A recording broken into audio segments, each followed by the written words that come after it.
नमस्ते everyone, welcome back to this channel. उम्मीद है कि आप सब स्वस्थ होंगे, खुश होंगे और आपकी स्टडीज़ बहुत अच्छी चल रही होगी। बिकॉज आपके एग्ज़ाम बहुत ज़्यादा नज़दीक है, तो आपको बहुत ज़्यादा अब क्या करने का ज़रूरत है, रिवाइज करने का ज़रूरत है, बहुत ज़्यादा मेहनत करने का ज़रूरत है। उम्मीद ये भी है कि आपने इस चैनल को सब्सक्राइब कर लिया होगा, टेलीग्राम लिंक से भी आप जुड़ चुके होंगे। तो आज हम आगे का देखते हैं। और ये आई गेस लास्ट होगा एनसीईआरटी का, जो मैं 12th का ये बुक पढ़ा रही हूँ कंप्यूटर साइंस का। तो ये लास्ट ही होगा, ये वाला जो आज का स्लाइड है, मतलब आज का जो लेक्चर होगा। उसके बाद हम लोग पाइथन पे जाएंगे, बिकॉज पाइथन बहुत इंपॉर्टेंट है, उसमें से भी 2-3 नंबर के आएंगे ही आएंगे आपके, इसलिए हम लोग पाइथन पढ़ेंगे। लास्ट इसको देख लेते हैं। तो simple mail mail transfer protocol, ठीक है। ये भी देखिए क्या है, एक प्रोटोकॉल है, तो इसको भी याद रखेंगे। हर एक के लास्ट में प्रोटोकॉल लिखा है, इसका मतलब ये एक रूल है, सेट ऑफ रूल है, जो क्या करता है, कम्युनिकेट कराने में, एक दूसरे से बात करने। यहाँ पे बात करने का मतलब है डेटा को ट्रांसफर करना, ठीक है। तो simple mail transfer protocol, SMTP, तो इसका फुल फॉर्म भी पूछता है, एसएमटीपी का फुल फॉर्म क्या होता है, तो सिंपल मेल ट्रांसफर प्रोटोकॉल। तो इसको आप याद रखेंगे, ठीक है। और आगे देख लेते हैं इसके बारे में। तो S M T P is a protocol use for email services. तो ये किसके लिए मेल नहीं होता है, ईमेल के लिए होता है, ठीक है। ईमेल जैसे कि हम लोग भेजा करते हैं ना किसी को ईमेल, कोई कंप्लेन करना हो, कोई चीज़ रजिस्टर करना हो, तो बोलते हैं ना अपना ईमेल आईडी डालिए। लॉगिन करना हो तो ईमेल आईडी डालिए। आपको कॉलेज वगैरह में कुछ भेजना हो, वहाँ से कुछ इन्फॉर्मेशन लेना हो तो ईमेल डालिए, जिसको @gmail.com करके आप लोग जानते होंगे, ठीक है। जो भी आपका नाम है वो आगे में, और @gmail.com। तो ये क्या हो गया, ईमेल, मेल ही है ना। तो ये मेल नहीं होता है, आपके ईमेल के लिए ही, तो इसको आप याद रखेंगे। और एक मैंने बताया था फाइल ट्रांसफर प्रोटोकॉल। अब उसको, उसमें और इसमें क्या फर्क होता है, तो देखिए, फाइल ट्रांसफर प्रोटोकॉल में फाइल को ट्रांसफर करते हैं, ठीक है, फाइल्स। और यहाँ पे सिंपल मेल ट्रांसफर प्रोटोकॉल, तो यहाँ पे मेल, ईमेल को ट्रांसफर करते हैं। तो इस चीज़ को आप ध्यान में देंगे, बिकॉज बहुत कंफ्यूजन हो जाता है, और ऑप्शन में ऐसा कुछ रहा तो आप गलत भी कर सकते हैं, इसलिए आप इसको बहुत क्लियर कर लेंगे, यहीं पे क्लियर कर लेंगे। एग्जाम में बिल्कुल भी कंफ्यूजन नहीं होना चाहिए। तो देखें, it uses information written on the message header like an envelope on a letter send by a post. जैसे कि एग्जाम्पल बता रहा है कि बिल्कुल इसका जो मैसेज है हेडर की तरह होता है, मतलब इसमें हेडर भी होता है कि किसको भेजना है। जैसे कोई लेटर लिखते हैं, पत्र लिखते हैं, तो यहाँ लिखते हैं ना टू, एड्रेस भेजने वाले का मतलब जहाँ भेजना है, और फ्रॉम यहाँ जिसके द्वारा आया है, कहाँ से आया है, तो बिल्कुल उसी की तरह ये भी काम करता है। Like an envelope on a letter send by a post and is not concern with the content of the email message, ठीक है। Each email header contain email address of the recipient. The email containing header and the body are entered into the queue of outgoing mails. ये बोल रहा है कि ये message पे ज्यादा ध्यान नहीं देता कि अंदर में क्या लिखा है मैसेज में, ठीक है। इसका हेडर, हेडर ही इंपॉर्टेंट है, मतलब जिसको भेजना है। जैसे कि ईमेल आप करते हैं तो रहता है ना वहाँ पे भी कि ईमेल आईडी डालें, तो आप डाल देते हैं ना कि ये फलना फलना फलना, तो वो इंपॉर्टेंट होता है, बिकॉज आपको किसको भेजना है वो ज़्यादा जरूरी है। अब आप मैसेज में क्या लिखे हैं उससे उसको क्या लेना देना है, इसलिए यहाँ पे जो इंपॉर्टेंट होता है वो मैसेज का हेडर ही होता है। SMTP sender program takes mail from the outgoing queue and transmit them to the destination। फिर क्या होता है, क्यू मतलब लाइन में से लेता है, जैसे जो भी मेल आया सब एक दूसरे से क्या हो गया, क्यू में खड़ा हो गया। क्यू मतलब होता है ना लाइन लगा के, जैसे मॉर्निंग असेंबली में बोलते हैं ना सब एक क्यू में खड़े हो जाओ, तो ये लोग भी क्यू में खड़े होते हैं, और जैसे आता है उसको क्या करते हैं, डेस्टिनेशन पे भेजते हैं। When the SMTP sender successfully deliver a particular mail to one or more destination, it removes the corresponding receiver email address from the mail destination list। उसके बाद डेस्टिनेशन लिस्ट से क्या करता है, उस सेंडर का एड्रेस हटा देता है, बिकॉज उसका काम हो गया है, डेटा उसको मेल ट्रांसफर करना था, उसने कर दिया है। When that mail is delivered to all the recipient, it is removed from the outgoing queue। The SMTP receive program accept each mail that has arrived and places it in the appropriate user mail box. बिल्कुल जैसे email वाला है ना, बिल्कुल आप उसको इसी से समझे कि ईमेल जो भेज रहे हैं वो यही है, यही फंक्शन है, ठीक है। ये समझ में आ गया होगा आपको। तो FTP, SMTP, HTML, HTTP, TCP, IP, WWW, W3C, तो ये सब मैंने बताया था, तो होप ये सब आपको पता होगा। फाइल ट्रांसफर प्रोटोकॉल, फाइल भेजते हैं, सिंपल मेल ट्रांसफर प्रोटोकॉल, सब में प्रोटोकॉल लगा है, तो ये सब प्रोटोकॉल है, सेट ऑफ रूल्स है, मेल भेजने के काम में आता है। HTML मार्कअप लैंग्वेज है, जिससे आपका वेब पेज बनता है, ठीक है। हाइपर टेक्स्ट मार्कअप लैंग्वेज, ठीक है। HTTP hyper text transfer protocol, ठीक है, जो पेज खोलने के लिए अपन करते हैं ना, HTTP कॉलन, अगर सिक्योर है तो एस लगा देते हैं, फिर स्लैश, ठीक है, सॉरी। उसके बाद क्या हो गया, जो भी डोमेन का नेम है वो डालते हैं, फिर क्या लिखते हैं, www.com। TCP transfer control protocol, internet protocol, world wide web और वर्ल्ड वाइड वेब कंसोर्टियम, ये सब चीज आप याद रखेंगे। नेक्स्ट देखते हैं, ट्रांसमिशन कंट्रोल प्रोटोकॉल, TCP और internet protocol. TCP and IP stand for transmission control protocol, internet protocol. It is a set of standardised rules that uses a client server model पे बेस्ड होता है, ठीक है, of communication in which a user or a machine, a client request a service by a server in the network। समझ रहे होंगे आप तो। The IP protocol ensure that the each computer or the node connected to the internet is assigned an IP address। अब IP address क्या होता है कि इंटरनेट प्रोटोकॉल हर एक सिस्टम को क्या दिया जाता है, कोई भी सिस्टम, जैसे कि बहुत सारा सिस्टम है एक नेटवर्क में, तो हजारों सिस्टम हो सकता है ना, मोबाइल फोन भी सिस्टम हो सकता है, आपका कंप्यूटर, आपका लैपटॉप, जिससे भी इंटरनेट कनेक्ट हो जाता है वो एक सिस्टम बन जाता है, ठीक है। तो इसमें क्या होता है, हर एक सिस्टम को एक IP एड्रेस दिया जाता है, इंटरनेट प्रोटोकॉल। जिससे क्या होता है, इससे ये होता है कि पता चलता है कि ये वाला डेटा, ये वाला एक्सेस कहाँ से हुआ है, किस सिस्टम से हुआ है, इसीलिए IP इंटरनेट प्रोटोकॉल क्या किया जाता है, प्रोवाइड किया जाता है हर एक सिस्टम में जिसमें इंटरनेट का कनेक्शन होता है, जिसमें इंटरनेट कनेक्शन से हम मैसेज को एक्सचेंज करते हैं, वो हर एक सिस्टम को IP एड्रेस दिया जाता है, ठीक है, ऐसे याद रखेंगे। The IP protocol ensure that the each computer or the node connected to the internet is assigned an IP address दिया जाता है, which is used to identify each node independently। मतलब हर एक नोड को फिर independently क्या करता है, उसको आइडेंटिफाई करता है कि हाँ ये IP एड्रेस इसका था, इस सिस्टम का था, ये इसका था, ये इसका था, ये इसका था। It can be considered to be the adhesive that holds the whole internet together। इससे क्या होता है कि सारे जितने भी सिस्टम हैं आपके इंटरनेट से कनेक्ट है, वो सबको क्या करता है, एक साथ जोड़ कर रखता है, ठीक है, एक साथ क्या करता है, जोड़ कर रखता है। TCP ensure that the message और the data is broken into smaller chunk.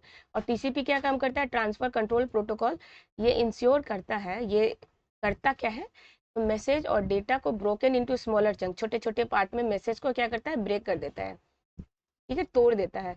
Called IP packet, इसी को कहते हैं IP पैकेट्स, ठीक है। जैसे IP मतलब सिस्टम में इंटरनेट इंटरनेट प्रोटोकॉल दिए, और IP पैकेट्स में तोड़ देता है कौन, TCP। Each of this packet are routed transmitted through the internet, और हर एक पैकेट को क्या करता है, रूटेड रास्ता दे दिया जाता है कि हाँ आपको इस रास्ते में जाना है, ये है इसका रिसीवर, आपको यहाँ पे डेटा पहुंचाना है। Each of this packet are routed transmitted through the internet की हेल्प से along a path from one router to the next until it reaches the specified destination. TCP guarantees the deliver of the packet on the designated destined मतलब IP address. मतलब TCP क्या ensure करता है, TCP ये भी ensure करता है, मतलब इसका ख्याल रखता है कि जितना भी पैकेट्स है वो रिसीवर के पास एकदम पहुंच जाए, मतलब ये सुनिश्चित करता है, गारंटी देता है कि ठीक है आप हमको अब दे दिए हैं डेटा, आप हमको मैसेज भेज दिए, अब आप बेफिक्र हो जाए, हम क्या करेंगे, आपके मैसेज के, आपके इंफॉर्मेशन के, आपको आपके डेटा को एकदम सही जगह पे सही टाइम पे पहुंचा देंगे, आप एकदम निश्चिंत हो जाए। तो TCP guarantee the delivery of the packet on the designated IP address, ठीक है, मतलब जिसके लिए भेजना है उसके पास वो भेज देता है। It is also responsible for ordering the packet so that they can delivered in sequence. There are many redundant connections path in the internet with the backbones and the ISPs connecting to each other in a multiple locations. So there are many possible path between two host. वही कह रहा है कि क्या होता है कि जैसे एक सिस्टम है, जैसे मैंने एग्जांपल बताया था कि आप इंडिया में हैं और आपका फ्रेंड है अमेरिका में, तो आपको कोई मैसेज एक्सचेंज करना है, कम्युनिकेट करना है, तो आपने यहाँ से शुरू किया, इंडिया से आपने अमेरिका में भेजा, हो सकता है ना रास्ता में बहुत डिफरेंट डिफरेंट पाथ होगा, जैसे ये नोड से कनेक्ट है, अगर इससे भी कनेक्ट होगा और भी रास्ता होगा, 10-15 रास्ता होगा, तो उससे क्या होगा, ट्रेवल करके जाएगा वो। तो ये भी बोल रहा है पॉसिबिलिटी है कि डिफरेंट नोड्स हो सकता है, नोड्स मतलब रास्ता हो सकता है, ठीक है, सेंडर से रिसीवर के बीच में, ठीक है। Hence, two packets of the same message can take two different routes depending on congestion and the other factor in different possible routes. When all the packets finally reaches the destination machines, they are reassembled into the original message as the receiver end. तो वही बोल रहा है कि मान के चलें ये थे आप, ये थे आप, ये थी आपकी फ्रेंड, ठीक है, ये थी आपकी फ्रेंड, आपने मैसेज भेजा, कुछ भेजा, आप इंडिया में थे, ठीक है, ये यूएसए में पढ़ने गई है, आप इंडिया में पढ़ रहे हैं, तो उसके बाद क्या होगा कि आपने कुछ मैसेज भेजा, तो हो सकता है कि इस दोनों के बीच में, सेंडर और रिसीवर के बीच में बहुत सारे और भी नोट्स हो, जिससे क्या हो सकता है, डेटा सेंड किया जा सकता है, जिससे कम्युनिकेशन बिठाया जा सकता है, ठीक है, जैसे नोट 1, नोट 2, नोट 3, नोट 4, बहुत सारा। आपका मैसेज है तो मैसेज क्या करता है, टीसीपी क्या करता है, आपके मैसेज को आईपी पैकेट्स में तोड़ देता है, तोड़ता है ना, IP1, IP2 पैकेट्स है ये, मतलब आईपी तो ना बोले, इसको पैकेट्स बोले, पैकेट्स 1। तो हो सकता है जितना भी पैकेट जा रहा है तो कुछ पैकेट इस रास्ते से चला गया, कुछ इस रास्ते से चला गया, कुछ इस रास्ते से चला गया, कुछ इस रास्ते से चला गया, लेकिन मैसेज तो क्या होना चाहिए, ऐसे जंबल नहीं होना चाहिए, जैसे हेलो लिखा है आपने और पता चला ओ पहले चला गया, एच बाद में गया, ELOLO बाद में जा रहा है, तो ऐसे तो नहीं होना चाहिए। मतलब मैसेज आपका हेलो वाला ये छोटे छोटे टुकड़े में गया, लेकिन इसके पास जब जाएगा रिसीवर के पास तो वो अरेंज हो जाएगा, अरेंज मतलब एक लाइन में खड़े हो जाएगा, उसके बाद क्या करेगा, ये ज्वाइन हो जाएगा, ताकि आपका हेलो जो आपने भेजा है वो चीज़ क्या हो सके, फॉर्म हो सके, वो चीज़ बन सके, ठीक है, तो वही इसको मिलेगा। ये नहीं कि पैकेट्स आपने तोड़ा, H इधर है, L उधर है, तो सब एक साथ आएगा, अब कहेगा सब कोई एक साथ क्या करो, क्यू में खड़े हो जाओ या अरेंज हो जाओ, अब अरेंज होने का बारी आ गया, टाइम आ गया, तो सब अरेंज हो जाएगा, उसके बाद क्या हो गया, हेलो, उसको मैसेज मिल जाएगा, ठीक है, देखिए रीअसेंबल्ड हो जाएगा ओरिजिनल मैसेज में, और रिसीवर को क्या होगा, उसको मिल जाएगा। ये आपको समझ में आ रहा होगा। तो ये तो एकदम चैप्टर का एंड ही हो गया है। अब हम क्या करेंगे, समरी भी देख लेते हैं, बिकॉज समरी इंपॉर्टेंट होता है। समरी में क्या होगा, आप एक बार इसको क्या कर सकते हैं, रिकॉल कर सकते हैं कि आपने क्या पढ़ा पूरा, ठीक है। तो data communication refers to the exchange of the data between two or more network or connected devices like laptop, PC, printer, routers etcetera, ठीक है। तो डेटा कम्युनिकेशन से क्या मतलब होता है, डेटा का एक्सचेंज करना दो या दो से ज़्यादा नेटवर्क पे, जो कि क्या हो, एक ही नेटवर्क से कनेक्टेड होना चाहिए। अब ये नहीं है कि आपके पास सिस्टम है, आप नेटवर्क से कनेक्टेड है, उसके पास कोई कनेक्शन ही नहीं है नेट कनेक्ट करने का, तो ऐसे डेटा ट्रांसफर नहीं होगा। दोनों सेंडर और रिसीवर क्या होना चाहिए, नेटवर्क से कनेक्ट होना चाहिए, और वो जो सिस्टम हो सकता है कुछ भी हो सकता है, लैपटॉप, पीसी, प्रिंटर, राउटर्स, ठीक है, फोन्स, कुछ भी। सेंडर और receiver message channel protocol are the major component of data communication. Communicate करने के लिए सेंडर होना चाहिए, रिसीवर होना चाहिए, मैसेज जो भेजना है, चैनल होना चाहिए, रास्ता, प्रोटोकॉल, रूल होना चाहिए, और भी other components. In data communication, transmission medium are the link that carry message between the two or more communicating devices. They are broadly classified into guided और unguided. डेटा कम्युनिकेशन में क्या होता है, transmission medium होता है, जो कि क्या करता है, लिंक बिठाने का काम करता है, आपके मैसेज को रिसीवर के सेंडर के पास भेजता है। तो इसको हम लोग दो तीन कैटेगरी में डिवाइड करते हैं, जैसे कि दो कैटेगरी मेनली, गाइडेड और अनगाइडेड। गाइड मतलब जो गाइड होता है, आपको ताजमहल घुमाता है, ये घुमाता है, तो फिजिकल है, आदमी है, इंसान है। गाइडेड का मतलब वही जिसमें क्या होता है, फिजिकल चीज़ है जिसको आप टच कर पाते हैं, छू पाते हैं, तो गाइडेड मतलब जो वायर्ड वाला सारा हो गया, इसमें जितना भी वायर्ड होगा, ठीक है। अनगाइडेड जिसमें वायर नहीं होगा, वायरलेस। उसके बाद है in guided transmission there is a physical link made of wire cable through which the data in terms of signals are propagated between the nodes. They are usually metallic cables होता है, fibre optics cable होता है, fibre मतलब light से, optics मतलब light से, they are known as wired cable. तो ये आपको समझ में आ रहा होगा। Unguided same, unguided transmission data travel in air में in terms of electromagnetic wave के थ्रू एंटीना के हेल्प से, which are known as wireless medium. The capacity of channel is measured in the bandwidth. Channel का क्या capacity है उसको major करते हैं बैंडविड्थ में, अब बैंडविड्थ को हर्ट्ज में मेजर करते हैं। Communication can be done in 3 different mode. Communication 3 different mode में क्या होता है, ट्रांसफर होता है, जैसे सिंप्लेक्स, हाफ डुप्लेक्स और फुल डुप्लेक्स। सिंप्लेक्स मतलब एक ही रास्ता है, वन वे है, बस वन वे है, मतलब इस रास्ते से जाएगा तो वापस नहीं आ सकता है, जैसे हॉरर मूवी में होता है, बोलते हैं ना ये हॉन्टेड प्लेस है, ये हॉन्टेड हाउस है। क्या होता है कि आप इस रास्ते से जाएंगे तो वापस, इस रास्ते से जाता है तो कोई वापस नहीं आता, बिल्कुल वही है। सिंप्लेक्स में जाएंगे तो वापस नहीं आएंगे, जैसे कि कीबोर्ड से आप में कुछ टाइप कर रहे हैं तो वो क्या हो गया, सिंप्लेक्स हो गया, ठीक है। रिमोट, टीवी में आप कोई सीरियल देख रहे हैं, रिमोट से आप प्रेस कर रहे हैं, वो तो सिंप्लेक्स हो गया। हाफ डुप्लेक्स मतलब वन वे है, लेकिन क्या हो सकता है, एक बार में जा सकता है, एक बार में आ सकता है, one at a time, one at a time. जैसे कि वॉकी टॉकी जो आर्मी पर्सनल्स वगैरह यूज़ करते हैं, ओवर एंड आउट। और फुल डुप्लेक्स मतलब आ भी सकते हैं जा भी सकते हैं एक साथ बारी बारी से या एक एक करके, जैसी आपकी इच्छा। तो फुल डुप्लेक्स उसी को कहते हैं। जैसे कि टेलीफोन पे बात करना हो गया, ये सब क्या है, फुल डुप्लेक्स हो गया। Switching techniques are alternative to dedicated line. Switching techniques क्या होता है, ऑल्टरनेटिव है डेडिकेटेड लाइंस में। मतलब जो कनेक्शन एक से दूसरे में बैठ गया है, अगर आप चाहते हैं उसको किसी और तरीके से चेंज करना या कोई और रास्ता चाहते हैं, तो उसके लिए स्विचिंग टेक्निक्स होता है। Whereby data is routed through various nodes in a network, it is if it forms a temporary route for the data to be transmitted. Two commonly used switching techniques are circuit switching होता है और packet switching. Circuit switching क्या होता है, जो आपका telephones वाला है, जो बात करते हैं टेलीफोन से बात करते हैं, उसके लिए क्या होता है, डेडिकेटेड चैनल होता है, पहले से चैनल डिफाइन होता है, रास्ता बन जाता है। लेकिन पैकेट स्विचिंग में ऐसा नहीं होता, जो कि आप इंटरनेट एक्सेस जो करते हैं उसमें डेटा पैकेट स्विचिंग के फॉर्म में जाता है। टेलीफोन वगैरह पे बात करते हैं उसमें क्या होता है, आपके सर्किट स्विचिंग की हेल्प से जाता है। Electromagnetic spectrum of frequency ranges from 3 kilohertz to 900 terahertz. Electromagnetic spectrum पट्टी जिसका है 3 किलोहर्ट्ज से 900 टेराहर्ट्ज के बीच में होता है वायरलेस कम्युनिकेशन के लिए, ठीक है। जिसमें हम लोग 4 कैटेगरी में डिवाइड करते हैं। तो 4 कैटेगरी में क्या था, एक रेडियो था, और क्या था आप बताएं, इंफ्रा था, माइक्रोवेव था, रेडियो था, माइक्रोवेव था, इंफ्रा था और विजिबल था। Light wave according to the frequency, ये सब फ्रीक्वेंसी के अकॉर्डिंग अरेंज होता है। ब्लूटूथ क्या है, वायरलेस डिवाइस है, शॉर्ट रेंज टेक्नोलॉजी है, ठीक है, जिसको आप कनेक्ट कर सकते हैं मोबाइल फोन से, माउस, हेडफोन्स, कीबोर्ड, कंप्यूटर, ठीक है। Based on the architecture of the mobile network communication किस में क्लासीफाई किया गया, 1G 2G 3G 4G 5G। जी मतलब जनरेशन। इन कम्युनिकेशन में protocol is a set of standard rules that the communicating parties, the sender, receiver, and all the intermediate devices need to be follow. Flow control, access control, addressing are the example of protocols. तो protocols वही set of rule होता है, जब data transfer करना है तो उसको उस रूल से गुजरना होता है। तो जिसमें फ्लो कंट्रोल को, एक्सेस कंट्रोल को, एड्रेसिंग कंट्रोल के लिए क्या होता है, एक प्रोटोकॉल बनाया गया है।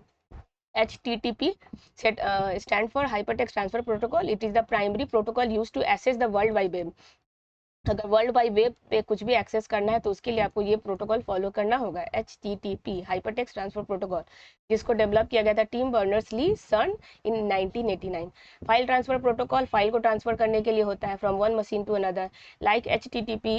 FTP क्या है, क्लाइंट सर्वर मॉडल है, मतलब वन टू क्लाइंट और सर्वर मतलब रिक्वेस्ट और रिस्पॉन्स का मॉडल है, रिक्वेस्ट करेंगे आपको रिस्पॉन्स मिलेगा।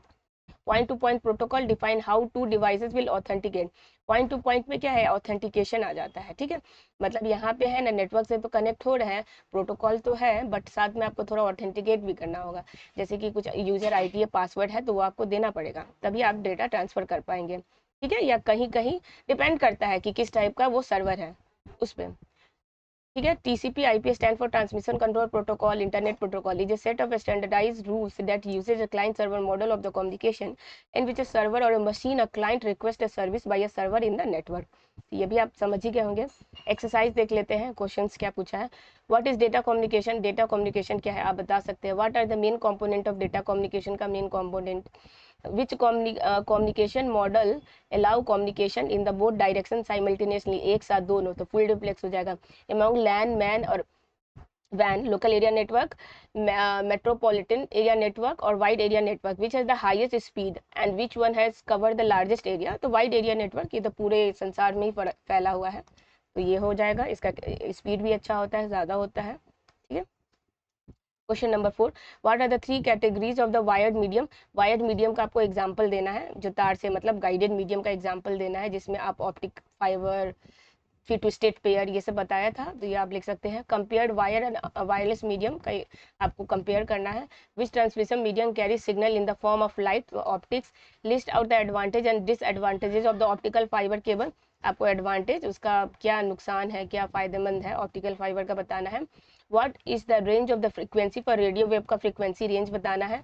18 Gbps is equal to how many bits per second. 18 Gbps कितना बिट्स पर सेकेंड है ये निकालना है। HTTP hyper text transfer protocol, इसका फुल फॉर्म है। राइट शॉर्ट नोट लिखना है HTTP पे, हाइपर टेक्स्ट ट्रांसफर प्रोटोकॉल, ठीक है। अगर www से कनेक्ट होना है तो आपको इस प्रोटोकॉल से गुजरना होगा।